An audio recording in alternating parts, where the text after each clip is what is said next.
Tutuna na yumo nchomori tusikobosio goikase chiroboti chini koma jigwa ngasenchira ya moyo koburugera na bono gosukia bosio Oboremi bwekemeri Ekawa ikona Eserekari yabirike koliye iragocha kwaneki ngabono echiro maiko bosio bwe Eserekari yense ya Kenya babiri boko igoro na bono byo boko moikera umurimi okawaida ubango igago kwanedengane yumo nchomori ni goro mo permanent secretary ya samagana cooperative association ya Kenya umuske Patrick Kilemi uyobereka ukwana na kwenekinga Kenya nigo yaberege kuigera echiro yekemeri kigya Ekawa asechinse chamaiko na bono nigo byo pobente kubekwa asomoremi asenjera yo Koimekereria Oboremi bwekemeri kyo Ekawa.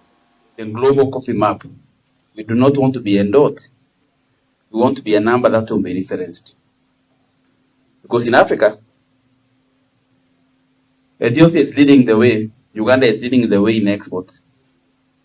We have set ourselves a clear target to grow our coffee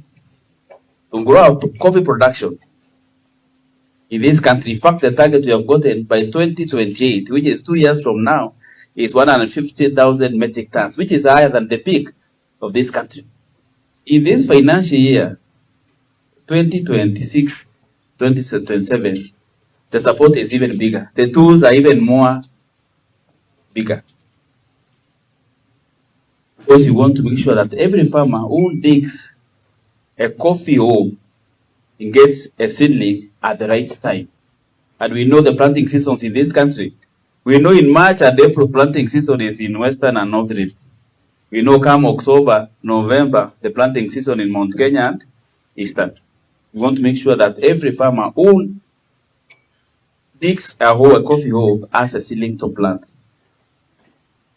As a state department, through our state agency, KPCU, we also realized, because agriculture is devolved, the counties were not moving with the same speed as we wanted to move.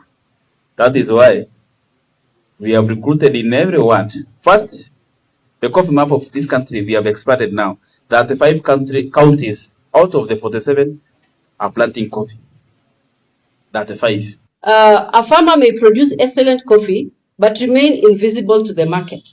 A cooperative may have strong volumes, but lack the right buyer networks, market intelligence, or presentation materials.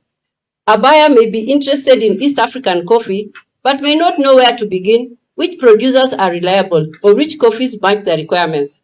A financial institution may want to support the sector, but may not have a clear view of commercial opportunities within that value chain. Cooperative, equity. You may want to support, but you may not really understand the opportunities within the value chain.